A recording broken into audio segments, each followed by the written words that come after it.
Let's tell you how the call for a separate state of Telangana is set to take center stage today, as all pro-Telangana parties are planning a massive show of strength on the streets of Hyderabad. In fact, the jittery Congress government of Andhra Pradesh might have granted limited window and space for the protest march, but the message from the march is unlikely to be limited. The march will be held with Necklace Road as the destination, with several starting points.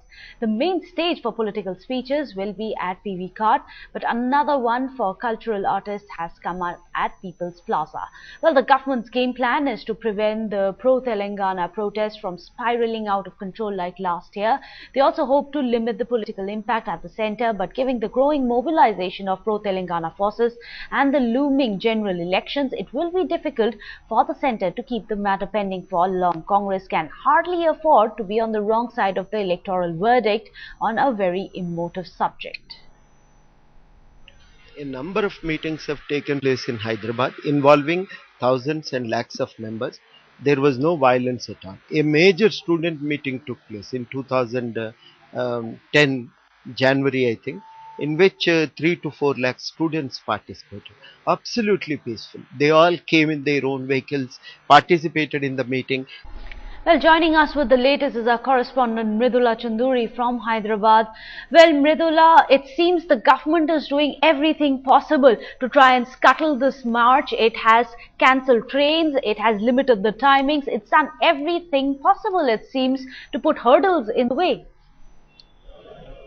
Well, the government certainly doesn't want this march to take place. They were denying it permission until very late day before yesterday night. Also, they were absolutely saying that any march that will take place will be against the law, and that that people who will participate could be prosecuted. But then finally, the Telangana ministers managed to prevail on the chief minister, and they got conditional approval for the march. And this conditional approval also, while acceptable for the Telangana Joint Action Committee that called the march, they are not really happy with the restrictions that have been put on them. For instance, the march has been given permission only on a road called the Necklace Road abutting Hussain Sagar Lake. But then again, the police said you can't use the entire stretch of the road. You can only use half of that road, only until certain points from PVR Ghat to another place called Buddha Bhavan. Only that road can be used.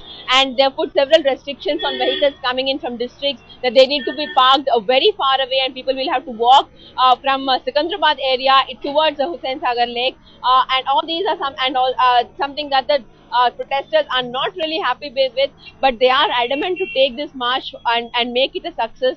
And though rallies are also not being allowed within the city as the lead up to the march, several organizations from the Telangana region, be it the students union or the employees union or the lawyers union, everybody is planning to take out a smaller rally from different parts of Hyderabad to reach the march and make it a success. So around 3 o'clock we can expect that a large crowd will converge at Necklace Road to participate in this march.